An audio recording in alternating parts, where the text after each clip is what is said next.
You know, my man has been deep sea fishing all over the world. He's been to Colombia multiple times. He's been in the jungles. He's been partying. He's been camping. Who knows how many ladies has been around at the parties or whatnot. He's a who's who. He's the life of the party. But it's time. It's go time. This is why we get paid, and this is why he gets paid the big bucks. Is Brian Baldinger. We're in football mode, and he is back for the first time. We haven't talked to him since the Super Bowl week, and now he's here with us until the Super Bowl. Brian Baldinger back on the Morning Roast. It's been far too long, Baldy. How you been, my man? I'm fantastic, guys. It's good to see you. It's good to be with you. It sounds like we're going to see each other and join each other each week during the season here. So I'm excited. I mean, it's football season.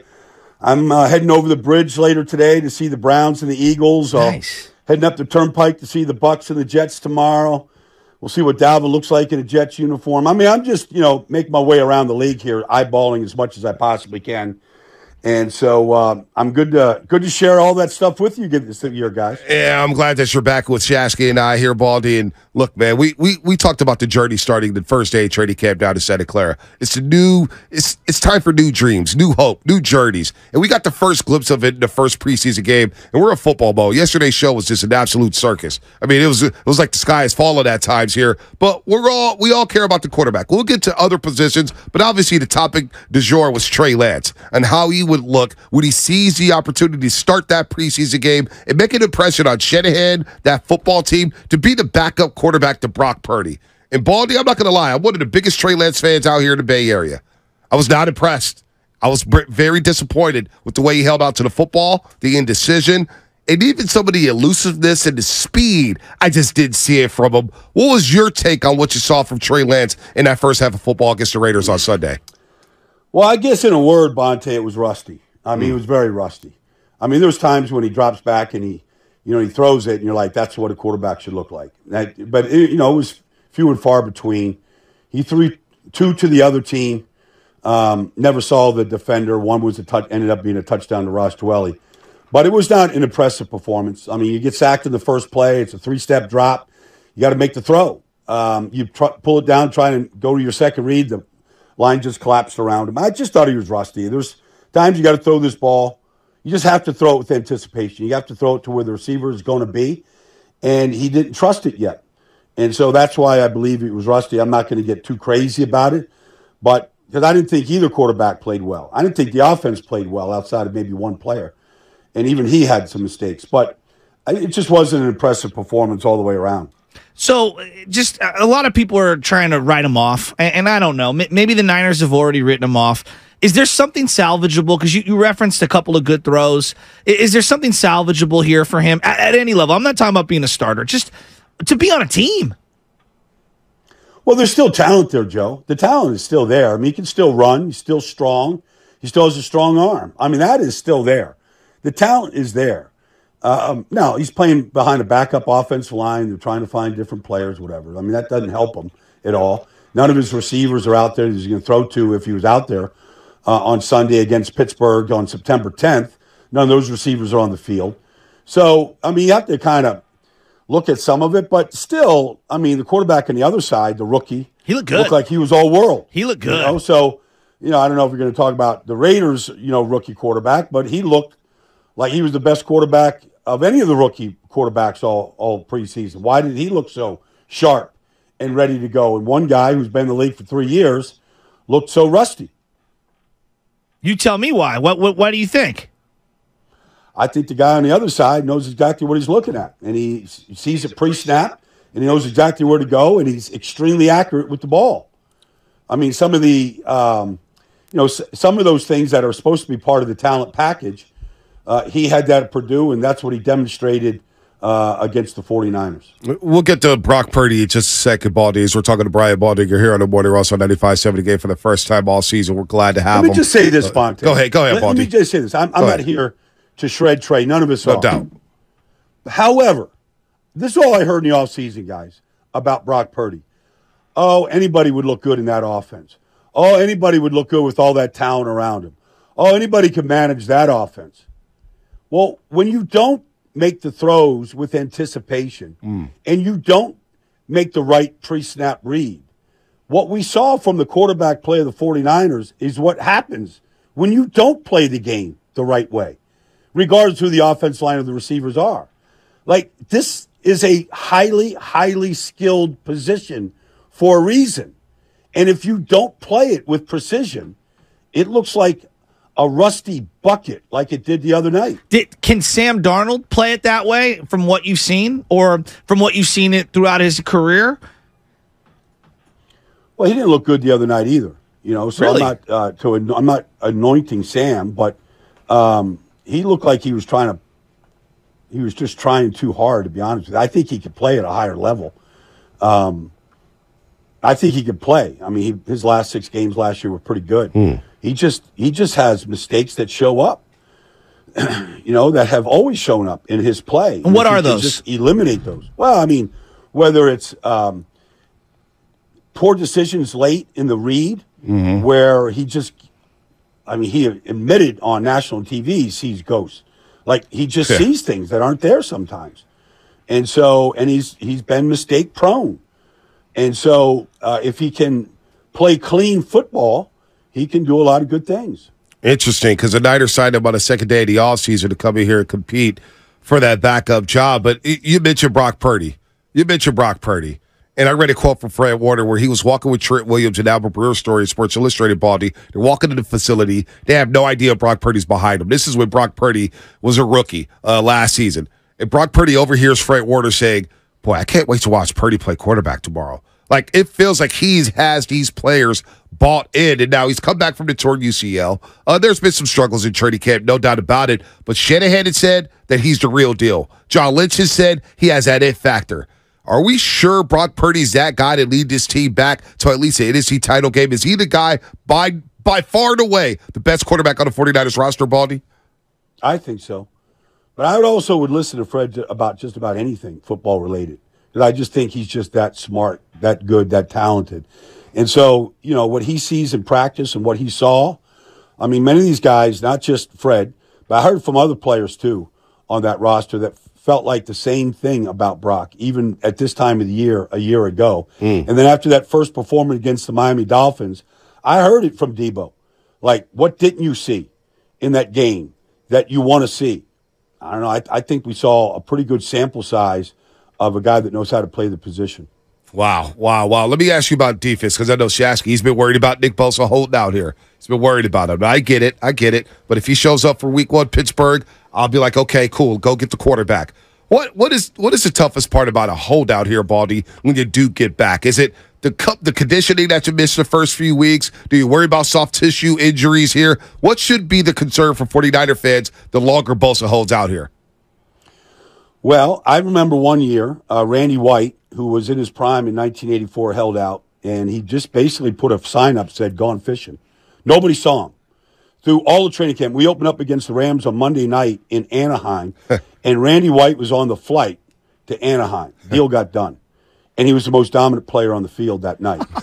I'm feeling like Nick could show up, in Three Rivers, right at the confluence there on September 9th, and he'll rip either tackle of the Steelers apart. Now, that will just be adrenaline and knowing how to play the game. But you do concern yourself with being in football condition and just going so hard, so fast in that first game. If that would happen, I'm not saying it's going to happen, but something like that happens. Like, I think he'd be dominant in the first game.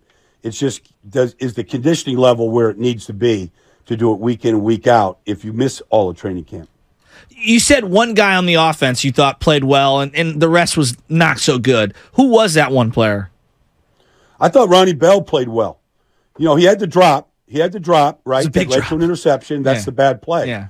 But he looked fast. He looked like he knew how to run a go route. He looked like he knew what to do with the ball when it was in his hands. Like, he looked like a 49er receiver to me. Nice. And then I'm looking at the return game. I don't know, this Deshaun Jameson, because obviously Ray McLeod's out, and we're getting into the nuance here, but I think the kid can play. He showed really nice burst. I'm worried about this return game for the 49ers, special teams in general, because the kicker that they drafted shanked 2 field goals. Is that something that you look at in the preseason? Well, it can be part of the conversation if a guy is trying to make the roster. He's trying to make the roster, as a secondary player. Ronnie Bell can also return, and I expect him to get some reps in that area. But, the return game is kind of going away a little bit. Like, the last thing you want to do is lose a game because of bad hands, fair catching a punt, right, or something like that, or giving somebody good field position for making a poor decision, bringing the ball out of the end zone, whatever it might be.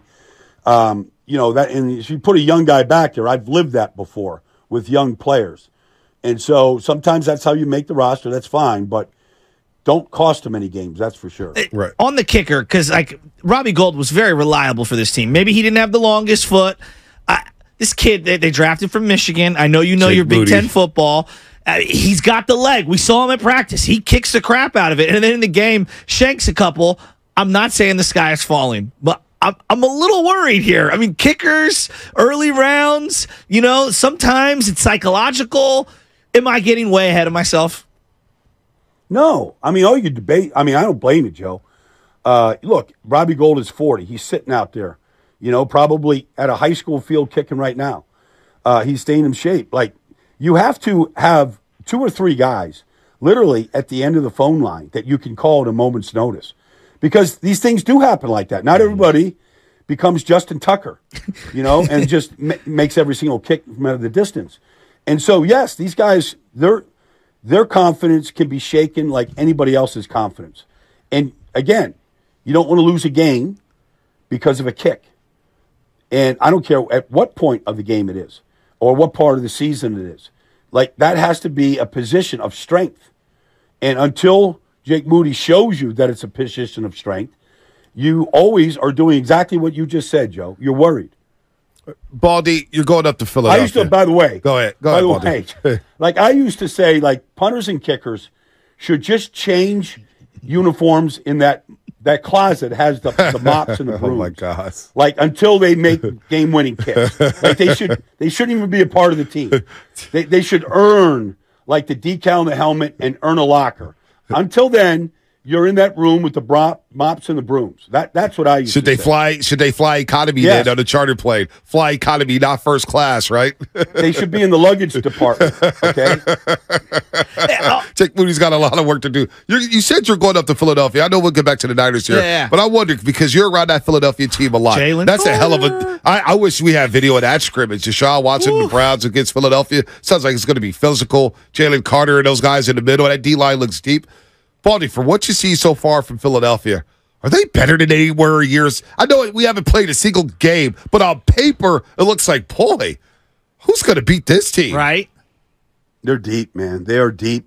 I saw a scrimmage the other night, a week ago Sunday. 55,000 people in the link to watch a scrimmage. Wow. They didn't do a lot, but I spent my entire night watching the defensive line. The Jalen Carter, you can't knock that guy off his feet. He is as sturdy as you can get.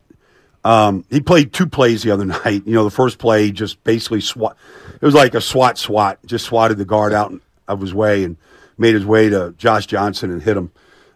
He is going to be, every veteran on the team says he's got it. He can play at this level. He just moves big bodies in front of him.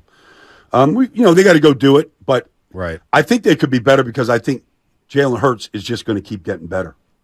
It's fantasy season right now, Baldy, and you go to all these camps. You got your eye on all these teams. I'm watching that Hard Knocks, and I'm saying, God, Garrett Wilson's going to be special. You know what I mean? I'm watching that quarterback doc on Netflix, and I'm like, have we underrated Justin Jefferson? He's that good. He's making, one-handed catches in traffic. The guy's ridiculous. Who's the guy that we're not talking about in that same kind of way that we will be talking about come week 8?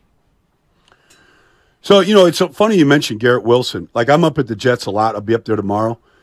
Garrett got hurt in practice a couple weeks ago, maybe 10 days ago. Hadn't practiced much. When he's not out there, the Jets receiving core looks kind of pedestrian. When he's out there, he looks completely different. That's how you know a guy it can be special. When he's not there, I saw this Jack Campbell, this middle linebacker from Detroit in preseason. I know it's preseason. No, I love it. Give it to me. That kid, Like, he flat out can run, but he hits everything that moves, everything. He just strikes it like a cobra, and then he just doesn't stay blocked. Like, he just looks like he's born to play that position. He looks good to me. Detroit, is that hype real? Because we all fell in love with them during Hard Knocks. I'm rooting and I know for Jamal Williams moved on to New Orleans. It's kind of weird seeing him in the Saints uniform, but they bring in Gibbs. They give Swift away to Philadelphia. They get David Montgomery from the Chicago Bears. They got the receiving core. Dan Campbell sees a half things going on. That scrimmage with the Giants seemed like that was a fist fight. Those teams are getting after it. Is Detroit going to be the real deal this year? Is this the year they break through and at least make the NFC playoffs? Oh, I think so. They push the Giants around pretty good. The Giants are going to be a good team. Like, they've gotten a lot bigger up front. Their receiving core I don't know if it's elite, but Darren Waller looks like just a machine. And, this Jalen Hyatt can fly and can run every route. I mean, they're going to be a lot better offensively. The Lions kind of had their way with them. This Aiden Hutchinson, I don't know if he's Nick Bosa. He doesn't have Nick's power. But he has, like, that it. Like, he literally sprints drill to drill. He's the last one off the field. He's the first one on. I mean, he just has it. He's better than I thought. He wants to be great. Yeah. And you could tell the way he practices. I think Detroit, like, the division's up for grabs because I don't think Minnesota's defense is very good. Right. I don't care if they put a new defense coordinator in there or not. I think they're going to have some problems. They're going to miss Dalvin Cook. So I believe it's Detroit's division to go, like, basically put a stranglehold on it. They look good to me. All right, Baldy, I want to cap it up with some random Niner talk, really deep in the weeds. Slot corner, I'm worried about. No, I am. I'm worried about slot corner. He's worried about everything, Baldy. And then two young players that I identified on defense. Obviously, the high pick, Brown, who's playing safety right now from Penn State. I liked what I saw. But this Jalen Graham, going from safety to linebacker, kind of like Fred Warner, number 50, he played late in the game. I think there's something there. I really like this kid. I don't know. You know defense better than I do. Give me some of your defensive thoughts deep in the weeds on the 49ers. Well, I think Jair Brown, that's what they called him at Penn State. Yeah. Like, I think the kid's going to be special. Really? Like, he was all over the field the other day. Basically it was just, tackles down the field. Yeah. But his tackles are crisp. And he does it full speed. And just the way he just rolls around, like, after a play and pops up. Like, he's just an electric player. Like, I don't know if he can be Hufanga good, but he's electric like that. And I just feel like that was the perfect pick for me because I feel like he could play deep center field. He could play like Hufanga does at the box and attack the line of scrimmage. I think he's a crisp tackler. And what he did at Penn State was he took the ball away. And so I think you're going to see that. And I just think he's going to be. I remember, I don't know, I did a breakdown on him coming out of Penn State, and the coach Franklin at Penn State hit me up, and he's like, "You have no idea, Baldy. Like this, like he just really? They saw it, and they saw it in the Big Ten, week in, week out. Like, I think they found themselves a piece of gold in the third round. This guy looks the part, Baldy. I mean, the pick from day one. I think a lot of Niner fans are excited about him. I'm glad you brought up Ronnie Bell because that was one of the guys we highlighted yesterday. Ronnie Bell made a lot of big plays in Michigan, too. I think he could find a spot on this football team here. Looking within the division, Seattle, the Rams, and the Cardinals. We all believe the Cardinals are rebuilding. The Rams, we don't hear anything about them, which kind of worries me about McVay and company. They look what did Cooper suspect the other Kupp? day. But this first nobody played. Cooper Kupp and Matt Stafford, what did they have cooked up? But Seattle's a team to be, Baldy, that can really challenge the Niners in this division. That wild card game was closer to what that score indicated. Well, it was 23-17, and Seattle was driving the third quarter. Yep. And Bosa fell on a fumble out of Geno Smith's hands and changed the game. But they're the good thing about Seattle is they're always going to be built in the eyes of Pete Carroll. And John Schneider knows exactly the type of player he wants. Pete has always said, and last year proved it again, I'm not afraid to play young players. I'm going to put them out there because I believe in them. They may make mistakes early, but they're going to help me win late. And they had a rookie core of 5 or 6 guys last year that were awesome. Tariq Woolen and the running back, the 2 tackles. They might have 2 offensive linemen start this year for them. 2 rookie offensive linemen. Like, they're going to run the ball. They're going to take the ball away. like they're going to battle San Francisco, new teeth, like just like right to the core. Like I think they're going to be really good. I think they're a playoff team, and they can compete with San Francisco because I think they just play the way Pete wants them to play, which is not every coach can get their team to play like that. I think the Rams. I think the offensive line will be a lot better. It all broke down last year. They couldn't run it. They couldn't do anything. Everybody got hurt. Like they'll be better. I just don't think they're talent-wise. They're in the category of San Francisco or Seattle right now. Yeah, Seattle plays the Niners. I think they play them twice in 3 weeks. And the Philadelphia game's right in the middle of that. So it'll be Seattle, Philadelphia, Seattle late in the season. Body bag month. But yeah, it's going to be get the ice for the 49ers here. Get the training room ready to go. Baldy, so good to see your face, man. You're in game mode. Look, are you ready to go to the scrimmage? We want a report from that. We'll be looking for your breakdowns. I'll be sending you a kayak video from the Russian River. Open invitation, you and me kayaking down the river. All right. I know how to kayak. I know you do. You see, Baldy, he's got a little Eric Dickerson in him. He's great at what he does, but it's all about him. You see how he just dismissed me, said, Bonds, hey, you go away, go hang with Bully. I'm doing it with Baldy. You see what a great teammate he is? Or awful teammate? I like kayaking down the river in the middle of the night. Ooh. You know, when there's when all the monsters come out at night. You got that flashlight, and you can see the crocodiles, and you just hear different sounds at night. Then you add just a little bit of suspense to that trip down the river. Love it. I mean, this guy, he's too worried to go out at night, Paulie. He goes in at 6 o'clock, man, when the light poles go off, man. Shasky's in the house. JBL speaker and the playlist. He ain't no monster like that. The ultimate river playlist, Baldy. I can't wait to see you soon. All right. I'll hold you to it, Joe. All right, buddy. All right, Baldy. Have a good one, man. Good to see you. Talk to you next week. Yep. Yes, sir. Baldy here on the Morning Roll, so 95.7 The Game. We'll react to him on the other side.